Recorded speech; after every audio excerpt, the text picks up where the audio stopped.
2 साल पहले जब हम फ्लैट की तलाश में थे, तब कई चीजें दिमाग में थी कि फ्लैट के पास पार्क हो, आसपास हरे भरे पेड़ हो, फ्लैट में बालकनी हो, जहां बैठकर किताब पढ़ी जा सके, जहां खड़े होकर कॉफी पीते हुए हरा भरा नजारा निहारा जा सके, कमरे में खिड़की हो जिससे सुबह सीधी धूप आती हो। उस वक्त ऐसा लग रहा था कि ऐसा फ्लैट मिल जाए तो इससे बड़ी कोई खुशी नहीं होगी। उस समय ये तलाश भूख की तरह थी। बहुत तलाश करने के बाद ये मिल भी गया। फ्लैट के सामने पार्क था जिसमें हरे भरे पेड़ थे।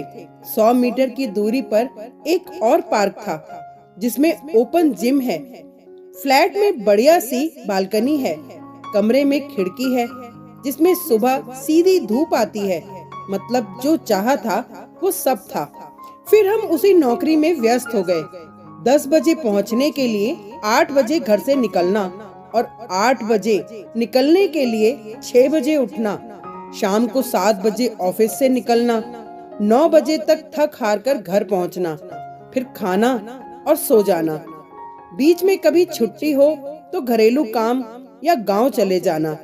फिर एक दिन ऐसे ही दिमाग में आया कि वो जो भूख थी फ्लैट की, उसमें सुविधाओं की, उसका क्या हुआ? वो सब तो मिल गया, लेकिन उसका इस्तेमाल हम कब कर रहे हैं? सामने वाले पार्क में हम कब जाकर सुकून से बैठ पा रहे हैं? उस ओपन जिम वाले पार्क में कब एक्सरसाइज कर पा रहे हैं? उस बालकनी में बैठकर हम कितना पढ़ पा रहे हैं? हमें उन सब की भूख थी, वो हमें मिल गया। फिर हम किसी और भूख को पाने में लग गए।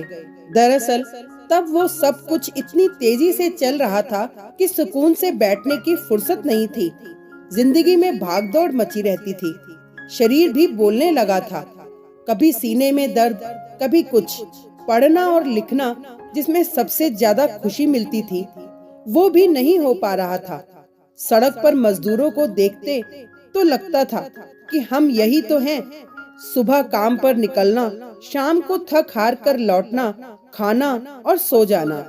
बस हमारे कपड़े थोड़े उजले हैं, गाड़ी से चले जाते हैं, लेकिन हम कर वही रहे हैं। खाने के लिए कमा रहे हैं बस।